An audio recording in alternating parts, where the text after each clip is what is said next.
എന്ന്. അപ്പോൾ എല്ലാം അങ്ങനെ നിൽക്കില്ല. നമ്മുടെ ജീവിതത്തിലെ എല്ലാ ദിവസങ്ങളും എല്ലാ നിമിഷങ്ങളുമില്ല, അതെല്ലാം ഇങ്ങനെ ചിതർന്ന് പോകും. പക്ഷേ ചിതയിന്മേൽ വെക്കുന്നത് വരെ ചിലത് ഉണ്ടാകും. അങ്ങനെ എൻ്റെ ജീവിതത്തിൽ ചിതയിന്മേൽ വെക്കുമ്പോൾ ഉണ്ടാകുന്ന ഒരു നിമിഷമാണ് ഇത്.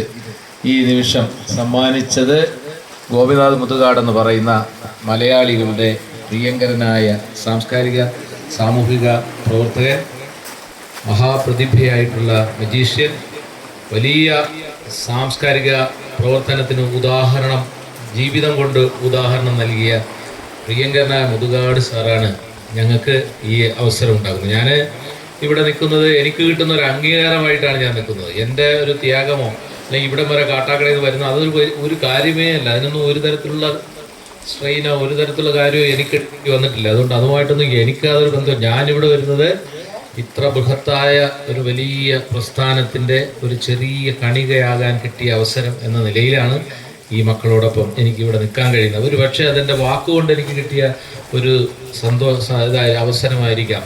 എൻ്റെ വർത്തമാനം കൊണ്ടോ വാക്കുകൊണ്ടോ എൻ്റെ ഹൃദയം കൊണ്ട് മറ്റൊരാളിനെ തൊടാൻ കഴിഞ്ഞതുകൊണ്ട് എനിക്ക് കിട്ടിയതായിരിക്കാം.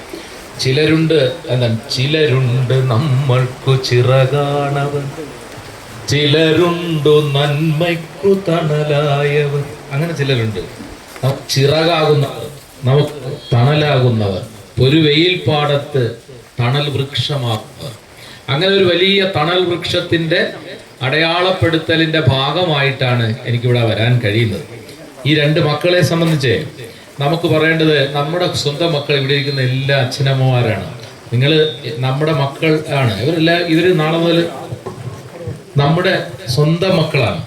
അപ്പോൾ ഈ മക്കളെ സംബന്ധിച്ച് നേരത്തെ ഗോപിനാഥ് സാർ പറഞ്ഞതുപോലെ വേറെ വലിയ കുഴപ്പങ്ങളൊന്നുമില്ല. അവർക്ക് ചെറിയ ഒരു കൈത്താങ്ങിൻ്റെ ആവശ്യമേ ഉള്ളൂ. പല കാര്യങ്ങളിൽ ചെറിയ ചെറിയ കൈത്താങ്ങൾ ഉണ്ടാവും. പൂർണ്ണത എന്ന് പറയുന്നത് ആർക്കും ഇല്ലല്ലോ.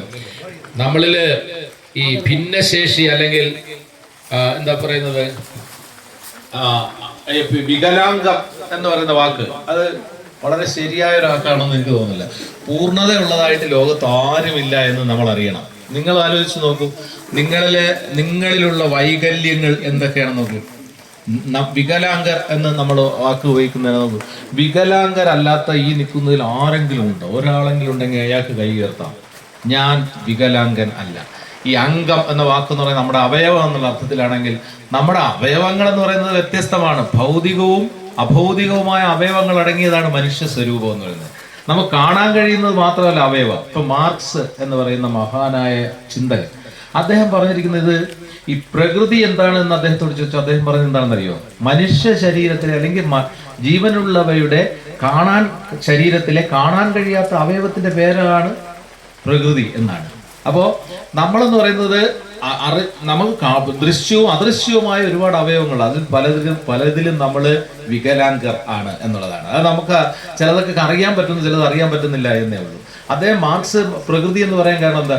ഇപ്പൊ നമ്മുടെ ഉള്ളിലിരിക്കുന്ന വെള്ളം തന്നെയാണ് പുറത്തെ വെള്ളവും. ഈ പുറത്തെ വെള്ളം മലിനമായാൽ നമ്മുടെ ഉള്ളിലെ വെള്ളവും മലിനമാകുമെന്ന് അദ്ദേഹം പറയുന്നത്. ഈ പുറത്തെ വായു തന്നെയാണ് നമ്മുടെ ഉള്ളിലിരിക്കുന്ന വായു. അപ്പൊ പുറത്തെ വായു മലിനമായാൽ നമ്മുടെ ഉള്ളിലെ വായുവും മലിനമാകും എന്നുള്ളത്. അത് നമ്മുടെ ഉള്ളിലുള്ള നമ്മുടെ ശരീരത്തിൽ തന്നെയുള്ള രൂപമില്ലാത്ത ഒരു അവയവം തന്നെയാണ് പ്രകൃതി എന്നാണ്. അപ്പൊ സ്വാഭാവികമായി ഇതിലെ ഏറ്റക്കുറച്ചിലുകളിലാണല്ലോ നമ്മൾ വൈകല്യം എന്ന് പറയുന്നത്. പല കാര്യങ്ങളിലും പല അർത്ഥത്തിലും നോക്കൂ.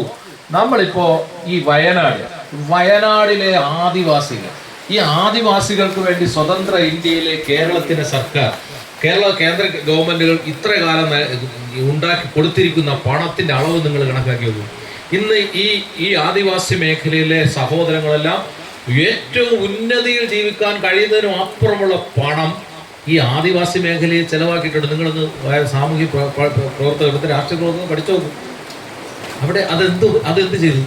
അതെല്ലാം സ്വന്തം ആവശ്യത്തിന് വേണ്ടി പ്രയോജനപ്പെടുത്തിയ സർക്കാർ ജീവനക്കാരനുണ്ടെങ്കിൽ അവനൊരു അംഗവൈകല്യമുള്ളവനല്ലേ? അവൻ്റെ അംഗവൈകല്യം വേറെ നമുക്കില്ല. അവനുള്ള അത്രത്തോളം അംഗവൈകല്യം നമുക്കാർക്കുമില്ല. ഉണ്ടോ? നമുക്കാർക്കെങ്കിലും ഉണ്ടോ? സാധാരണക്കാരനെ മനുഷ്യനെ ഇല്ലാതാക്കുന്ന, അവനെ ഭരിക്കാൻ കിട്ടുന്ന അവസരത്തെ പ്രയോജനപ്പെടുത്തി സ്വന്തം കാര്യം ഒരുത്തൻ നോക്കുന്നുണ്ടെങ്കിൽ ആ വൈകല്യം ഉള്ളവനാണ് ലോകത്തിലെ ഏറ്റവും വലിയ വൈകല്യമുള്ളവൻ. അങ്ങനെ നിങ്ങൾ ഓരോരുത്തരും തിരിഞ്ഞു നോക്കൂ. നിങ്ങളിൽ എല്ലാവരിലും വ്യത്യസ്തങ്ങളായ അംഗവൈകല്യമുണ്ട് എന്നുള്ളതാണ്. അതിൽ ഏറ്റവും കുറച്ച വൈകല്യമുള്ള 2 മക്കളാണ് ഇവര്. അപ്പോൾ ഇവർക്ക് വേണ്ടത് ഒരു ചെറിയ സപ്പോർട്ടാണ്. അതിലേറ്റവും വലിയ സപ്പോർട്ടാണ് സമാധാനമായി കിടന്നുറങ്ങാനും പഠിക്കാനും ഒക്കെ ഉള്ളൊരു അന്തരീക്ഷം ഉണ്ടാക്കി കൊടുക്കുക. അത് കണ്ടെത്തി തിരിച്ചറിഞ്ഞ് മനസ്സിലാക്കിയാണ് മാജിക് പ്ലാനറ്റിന് നേതൃത്വ ഗോവിന്ദൻ സാറ് ഇങ്ങനെ കേരളം മുഴുവനുള്ള നന്മയുള്ള ആളുകളെ കണ്ടെത്തി ആ കൃത്യമായും എത്തേണ്ടിടത്ത് എത്തുന്നത് എന്നുള്ളതാണ്. അപ്പം ഞാൻ പറയുന്നത്, ഈ ഗോപിനാഥ് മുതുകാട് സാറിനെ പോലുള്ള ഒരാൾ ജീവിച്ചിരിക്കുന്ന കാലത്ത് ജീവിക്കാൻ കഴിഞ്ഞു എന്നുള്ളതിൽ അഭിമാനം